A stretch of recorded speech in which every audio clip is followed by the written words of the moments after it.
Hello दोस्तों, नमस्कार। Stocks update channel में आपका बहुत बहुत स्वागत है। दोस्तों, इस वीडियो में हम लोग इंडिया की leading business service provider and largest private sector employer Quess Corp limited के बारे में डिस्कशन करेंगे। इस कंपनी के बिजनेस और सर्विसेज के बारे में जानेंगे और इस कंपनी के फंडामेंटल्स को भी जरूर देखेंगे। तो चलिए दोस्तों, वीडियो को स्टार्ट करते हैं। वीडियो को स्टार्ट करने से पहले मैं बोल दूं, अगर आपने अभी तक इस चैनल को सब्सक्राइब नहीं किया है तो स्टॉक से रिलेटेड अपडेट पाने के लिए इस चैनल को सब्सक्राइब कर लीजिए, ताकि मैं जो भी वीडियो अपलोड करूं उसका नोटिफिकेशन आप तक चला जाए। तो चलिए दोस्तों, वीडियो को स्टार्ट करते हैं कंपनी के प्रोफाइल से। तो दोस्तों, हम लोग इस कंपनी के वेबसाइट पे आ चुके हैं। आप यहां देख सकते हैं कि ये कंपनी सिर्फ इंडिया में प्रोवाइड नहीं करती है सर्विसेज। ये कंपनी का जो बिजनेस है वो 10 कंट्री में फैला हुआ है। इसके जो क्लाइंट है वो 2600 से भी ज्यादा हैं और इसके पास जो प्रोफेशनल्स हैं वो 3,84,000 से भी ज्यादा हैं। और डिटेल इस कंपनी का हम लोग नीचे देखें तो यहाँ आप देख सकते हैं, कंपनी का कहना है कि ये इंडिया की लीडिंग बिजनेस सर्विस प्रोवाइडर है और लार्जेस्ट प्राइवेट सेक्टर एम्प्लॉयर है। अगर इस कंपनी के सर्विसेज को ब्रॉडली डिवाइड करें तो बेसिकली 3 पार्ट में हम लोग डिवाइड कर सकते हैं। पहला है वर्कफोर्स मैनेजमेंट, दूसरा है ऑपरेटिंग एसेट मैनेजमेंट और तीसरा है global technology solutions. Workforce management के अंतर्गत ये कंपनी जो है वो IT recruitment, managed service, executive search, skill development से रिलेटेड स्टाफिंग सर्विसेज वगैरह प्रोवाइड करती है। ऑपरेटिंग एसेट मैनेजमेंट के थ्रू ये company industrial asset management, telecom network optimisation, corporate catering services भी प्रोवाइड करती है। ग्लोबल टेक्नोलॉजी सॉल्यूशन के थ्रू ये company BPO, CLM, cloud implementation, break fix support, AMC services, robotic process automation और digital transformation services, जो company अपने company का digitisation करती है वो सारे सर्विसेज प्रोवाइड करती है। इस कंपनी के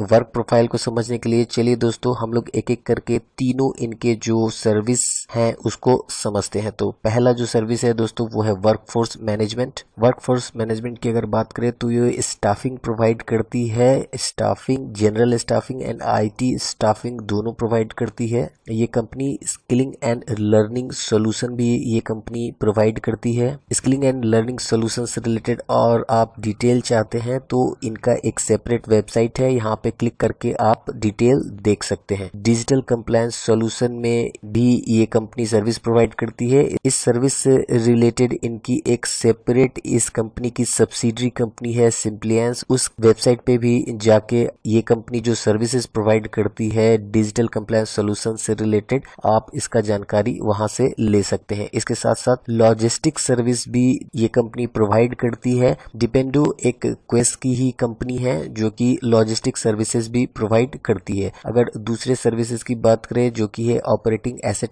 मैनेजमेंट, आप यहाँ देख सकते हैं कि ये इंडिया की premier integrated facility management and food solution provider है। इसके साथ साथ ये कंपनी फूड सर्विसेज भी प्रोवाइड करती है, सिक्योरिटी से रिलेटेड सर्विसेज भी प्रोवाइड करती है। ये इनका एक सेपरेट वेबसाइट है टेरियर, वहां भी जाके आप और भी डिटेल देख सकते हैं। इंडस्ट्रियल सर्विसेज भी प्रोवाइड करती है ये। इसके साथ साथ टेलको नेटवर्क सर्विसेज भी प्रोवाइड करती है और इससे जो रिलेटेड इसकी कंपनी है उसका नाम है वेदांग। आप इस साइट को भी विजिट कर सकते हैं फर्दर डिटेल के लिए। तीसरी जो सर्विस है दोस्तों वो है ग्लोबल टेक्नोलॉजी सॉल्यूशन। इस सेगमेंट में ये कंपनी डोमेस्टिक और इंटरनेशनल CLM और BPO दोनों प्रकार की सर्विस प्रोवाइड करती है। इसके साथ साथ वो डोमेस्टिक और इंटरनेशनल दोनों IT सर्विसेज भी प्रोवाइड करती है। जॉब से रिलेटेड भी ये कंपनी सर्विस प्रोवाइड करती है। monsterindia.com, जहाँ पे जो जॉब सीकर है वो वहां जाके अपने जॉब को सर्च करते हैं, वो सर्विस भी यही कंपनी प्रोवाइड कर रही है। इसके साथ साथ प्रोडक्ट का इंस्टॉलेशन, उनका सर्विसेज, आफ्टर सेल सर्विसेज, वो सर्विस भी ये कंपनी प्रोवाइड करती है। इसके साथ साथ हेप्टागन भी इनका एक सर्विसेज है जो डिफरेंट काइंड ऑफ कंपनीज होती है उसके डिजिटाइजेशन ट्रांसफॉर्मेशन जर्नी में ये हेल्प करती है और different kind of software provide करती है। तो यहाँ आप देख सकते हैं कि इस कंपनी का जो सर्विस का जो एरिया है वो काफी डाइवर्सिफाइड है और काफी अच्छा भी है।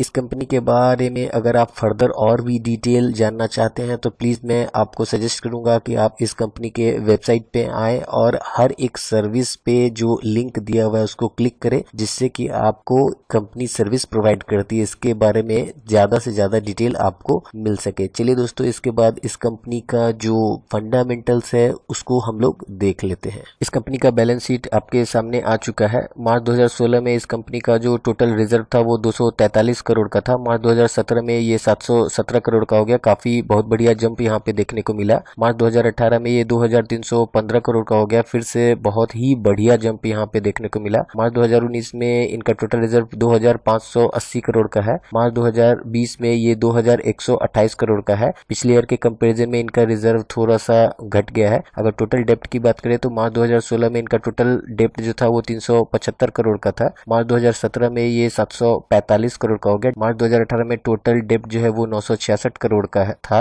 मार्च 2019 में टोटल डेप्ट 750 करोड़ का हो गया, घट गया थोड़ा सा। लेकिन मार्च 2020 में ये फिर से 997 करोड़ का यहाँ पे डेप्ट शो हो रहा है। तो इस कंपनी का जो डेप्ट है वो पिछले 5 साल में बढ़ रहा है। अगर कैश एंड बैंक बैलेंस की बात करें, मार्च 2016 में इस कंपनी के पास टोटल 109 करोड़ का कैश एंड बैंक बैलेंस था, जो कि काफी बढ़ गया। मार्च 2017 में 462 करोड़ का हो गया। मार्च 2018 में ये 836 करोड़ का हो गया। मार्च 2019 में ये 585 करोड़ का हो गया, जो कि घट गया थोड़ा सा। मार्च 2020 में कैश एंड बैंक बैलेंस फिर से बढ़ गया है, 158 करोड़ का हो गया है। चलिए दोस्तों, इसके बाद इस कंपनी का शेयर होल्डिंग पैटर्न देख ले। मार्च 2020 का यहाँ पे डेटा अवेलेबल है। प्रोमोटर्स के पास लगभग 55% शेयर है। कोई भी शेयर इनका प्लेज नहीं है। एफआईआईज के पास 14.61% शेयर है। डीआईज के पास 20.84% शेयर है। म्यूचुअल फंड के पास 14.67% शेयर है। यहाँ पे गौर करने वाली बात यह है कि जून 2019 में प्रोमोटर्स के पास 71.43% शेयर था, जिसको कम करके प्रोमोटर्स ने 54.87% कर लिया है। एफआईआईज के अगर परसेंटेज की बात करें तो ऑलमोस्ट 14% के आसपास ही है। डीआईज की बात करें तो डीआईज ने इसमें अच्छा खासा अपना परसेंटेज बढ़ाया है। जून 2019 में डीआईज का जो परसेंटेज शेयर था वो 9.47 था, जो कि मार्च 2020 तक 20.84%, लगभग 21% का शेयर अभी डीआईज के पास है। इसके बाद चलिए दोस्तों, इस कंपनी का जो सेल्स स्टेटमेंट है उसको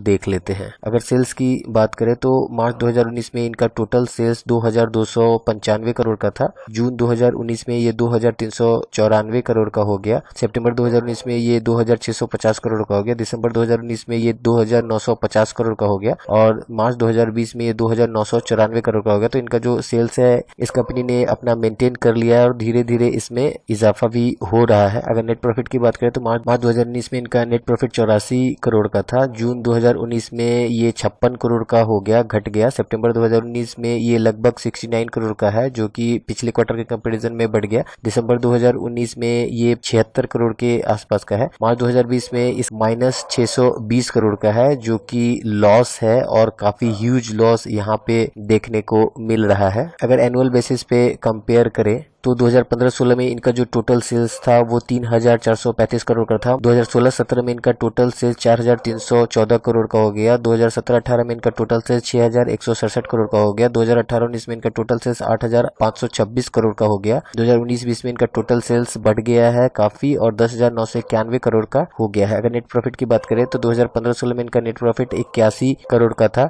2016-17 में इनका नेट प्रॉफिट 121 करोड़ का था। 2017-18 में इनका नेट प्रॉफिट 309 करोड़ का हो गया। 2018-19 में इनका टोटल प्रॉफिट 265 करोड़ का हो गया है और 2019-20 में ये कंपनी लॉस शो कर रही है और 418 करोड़ का यहाँ पे लॉस शो कर रही है। तो इस डेटा को देख के दोस्तों ऐसा लग रहा है कि ये कंपनी जो पिछले 4 साल से जो प्रॉफिट में थी वो इस साल बहुत बड़ा लॉस यहाँ पे शो कर रही है। तो इससे रिलेटेड एक न्यूज को भी चलिए हम लोग देख लेते हैं। ये जो न्यूज है दोस्तों, ऑब्वियसली इसका क्रेडिट द इकोनॉमिक टाइम्स को जाता है। आप यहाँ देख सकते हैं कि इस न्यूज का जो हेडलाइन है वो है Quess Corp reports net loss of 630 crore. अगर हम लोग नीचे जाते हैं तो यहाँ आप देख सकते हैं कि ये जो लॉस है वो due to one time non cash charge on account of goodwill impairment and change in tax regime. और हम लोग नीचे जाते हैं तो आप देख सकते हैं कि कंपनी ने कहा है कि ये जो one of non cash charges था वो 664 करोड़ का था। तो आप इसको एक तरीके से ये समझ सकते हैं कि ये एक वन टाइम वाली बात है, नेक्स्ट क्वार्टर रिजल्ट में ये हमको देखने को नहीं मिलेगा। अगर इस अमाउंट को हम लोग हटा दें तो ओवरऑल देखा जाएगा तो कंपनी प्रॉफिट में थी। तो मैं दोस्तों यही बोलना चाहूँगा कि ये जो कंपनी है इस काफ़ी डाइवर्सिफाइड सर्विसेज ये प्रोवाइड करती है। ओवरऑल जो कंपनी का बिजनेस है वो ठीक है, फिर भी आप इस कंपनी के शेयर को अपने वॉच लिस्ट में रख सकते हैं। आप भी इस कंपनी पे रिसर्च करिए और अगर ये कंपनी आपको अच्छी लगती है तो आप अपने फाइनेंशियल एडवाइजर से सलाह भी लीजिए, उसके बाद ही कोई भी अपना फाइनेंशियल डिसीजन लीजिए। तो दोस्तों अगर ये वीडियो आपको अच्छी लगी हो तो प्लीज़ इस चैनल को सब्सक्राइब कर लीजिएगा, इस वीडियो को लाइक कर दीजिए और दोस्तों के साथ शेयर कर दीजिए। Thank you.